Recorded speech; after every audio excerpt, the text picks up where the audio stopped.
What's going on? This is Multi Styles, and what we got here is Fight Night's Finest. Let's get ready to rumble! Fight Night's Finest. Let's step in the ring where the lights are blinded. I'm about to just knock you out. Now your mouthpiece, you cannot find it. You cannot face the weather. Warming up like May's weather. Super fast like Mayweather. You cannot put your face together. Cause my hands is lightning speed. I don't really think people wanna fight with me. You'll likely flee like Frazier from Foreman. Guaranteed tonight you'll bleed. Looking like I swiped your feet from under you. I'm like Tyson Beast. I punish you. I don't think that there's nothing your freaks are gonna do but sleep. What is good, boxing fans and gamers? It's your boy, Fight Night's Finest, the Sofa commentator, here in the New York Arena, back with another edition of Road to the Top 100. James Toney going up against Jamie Johnson. Ought to be an exciting and great match. Let's go ahead and take a look at that record. Fight Night, your first loss. Yes, that came in our last match. If you want to see exactly how that occurred, go ahead to my channel, go ahead to the Road Top 100 playlist, and go ahead and check that match out. It's my last video. Anyhow, let's go ahead and look at our opponent's record right now. 1 win, 0 losses, 1 of his wins coming by a way of knockout. Now I want to show you that guy. I showed you guys that clip earlier with him being at an 80 overall and us at a 79 overall, because he's one of those fighters that I believe maybe put in the boost but didn't have the damage. So never put in your boosts until you get past 85. That's the way that I look at it. Once you max out your fighter, then go ahead and put in the boosters. But until then, don't put your boosters in. Stick with your 85 overall fighter, or whatever overall it is without the extra boost, and you should be perfectly fine and won't be put up against guys with more points in the skill tree than you. And also, just to show you guys that on our return match, after losing our first fight, now mind you, I haven't played OWC since the 27th of July. It's nearly been 1 month since we touched an OWC match, and I'm thinking to myself, man, we're gonna have the jitters at first, just like any other fighter. We're not sure what he's gonna bring to the table, so let's play cautious. Let's use that jab, and let's see, what it is that he's gonna bring to the table. So with that 82-inch reach, we have the challenge of getting towards the inside. But once we get inside the kitchen, once we get in there, boy, is it gonna be magical. We're gonna be able to go downstairs to the body and work those combinations, and we're gonna try to do it like a sim inside fighter would do. You gotta start off at the body, jab your way in there. Like right there, that's too much distance, that's too much space, that's the space for a counterpunch. We wanna be inside that chest. We wanna be right in the kitchen with this guy so we could go ahead and throw combinations. Now we gotta give ourselves some room for us to go ahead and throw combinations, but that took away that theory right there. We are stunned by a straight right hand, so that lets me know, yes, he has the straight right hand maxed out. Now, in terms of the speed advantage, I don't see how he has the speed advantage in this matchup. I think once we're on the inside, this match will become a lot easier for us. Why? Because we have the smaller reach. Once we're inside his chest, once we're on the inside, we'll be able to get this kind of work done. Look at that 5-punch combination. Somebody please teach this man some defense, as we are ready to rock and roll. We get past that nervous jitter of losing our last fight and say, fuck it, we're gonna come forward, we're gonna throw those combinations, we're gonna work downstairs to the body, and this will be a slugfest. Now the game plan, once I realized that I could go ahead and, hey, I could compete with this guy, I could throw some combinations downstairs to the body, I could get on the inside, he's gonna stand on the ropes, he's just gonna stand and try to trade with me. Hey, I might as well go downstairs to the body. Right there we land a beautiful sidestep uppercut left hook and go downstairs to the body with a 4-punch combination. But he's able to respond. He was able to come back with a combination of his own. You see that power straight of his able to land, and then you now see him, doing some good work, trying to keep us on the outside. But this has become a slugfest. As Arachnid Soul would say, there is no filling out process. Both of these men getting straight to work. Now after that, let's take a breath, let's relax for a little bit, and now let's think about more of our boxing on the tactical side. What are we going to do here? What is it that we're going to do? What's the game plan? Well, I told you, I realized that he's going to stand and he's going to trade.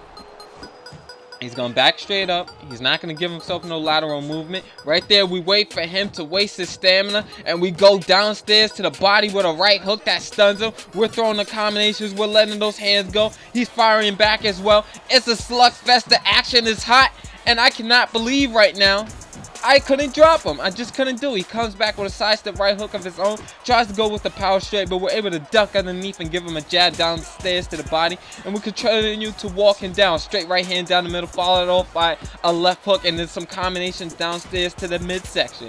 You see the 1-2. You saw that sidestep uppercut from him that gave him that counter shot, and look how he uses the jab uppercut to keep us out. That's what a good sim fighter would do. Everybody knows the uppercut is what you need to use in order to keep your opponent out. Straight right hand lands again, and he ends up following that up with a combination. But look at that defense as we are able to block every single shot that he's throwing, and we come back with a combination of our own. But he steps back, he takes a step back, he breathes, and he says, damn, I wasn't able to drop him either. So both of us able to stun each other in this round and fire off some combinations. But for me, I think I was a little bit more effective. I think I landed, I think I landed the better shots. We're walking him down, a minute left in round number 2, and it's like, yes, at this point, fight night. This fight could go longevity, and we could gain the advantage right now since the fight is pretty much equal if we go downstairs to the body. Uppercuts coming out for me, also trying to work the head with the jab uppercut combination.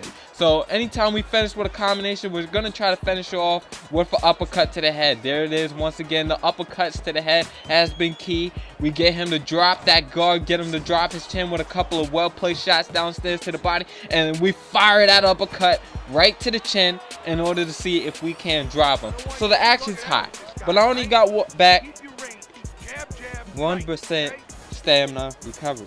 So I'm thinking, okay, fight night, relax, breathe a little bit, get your wits back about you, keep going downstairs to the body. Let's do this a little smarter.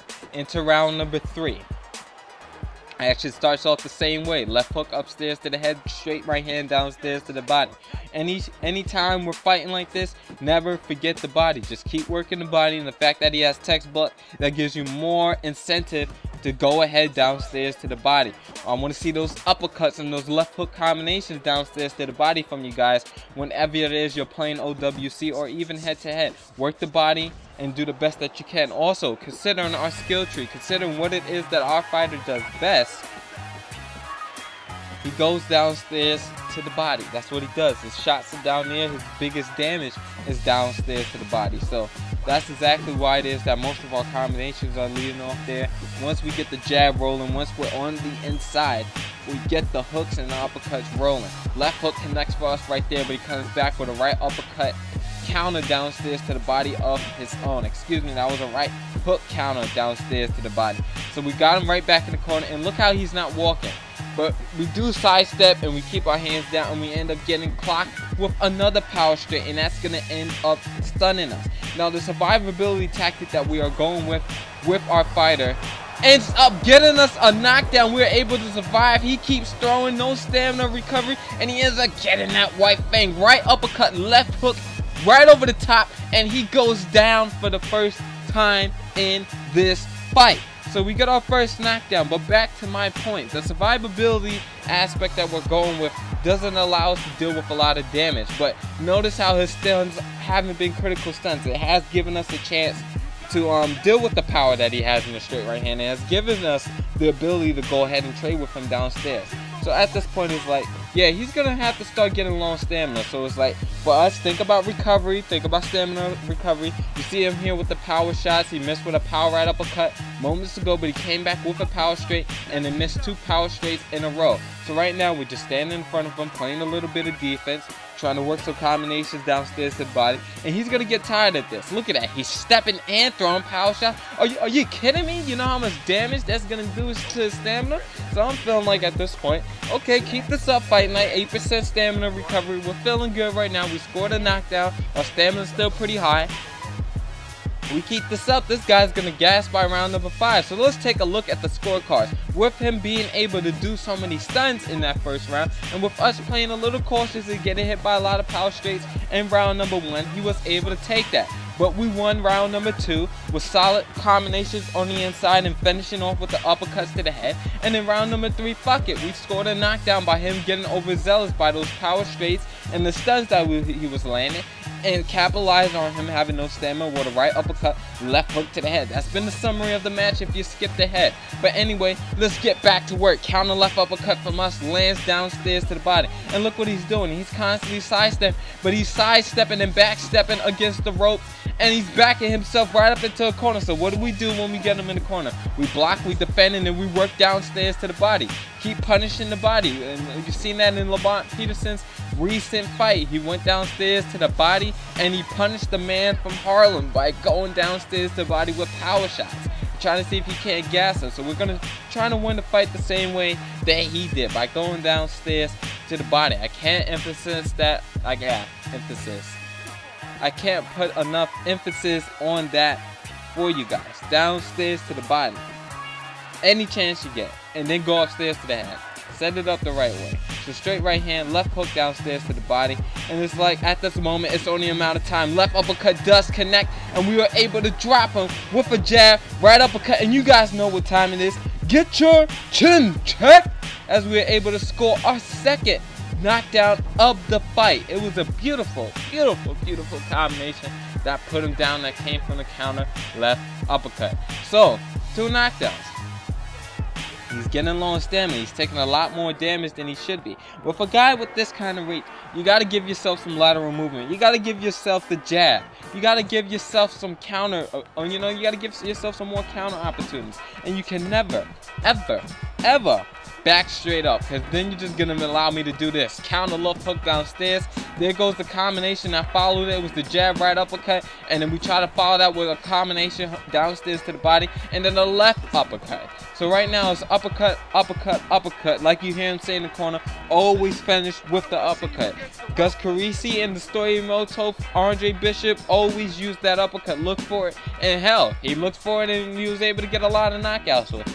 So we continue to walk this man down here. Round number 5. He's not backing us. He's up. He's trying to stand with us in the pocket. And look here. Look how his combinations are so much more sluggish. So like we stunned him with earlier, it was that right hook downstairs to the body. And that allows us to set up this chin check.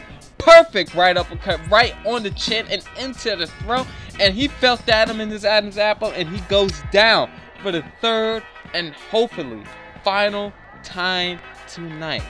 I hope you guys are enjoying the series. I hope you enjoyed this video. If you did, please leave a like on this video. Leave your thoughts downstairs in the comment section. Let me know how I did on commentary. Try to be a little bit more exciting with this one.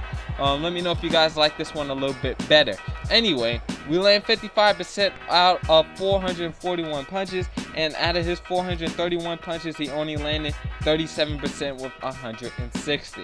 Anyway, I'm going to take you guys to the skill tree in a few moments. Follow me on Twitter. Check out those guys in the description if you haven't. It's been your boy, Fight Night's Finest, the Sofa Commentator, and I'm off this. Peace!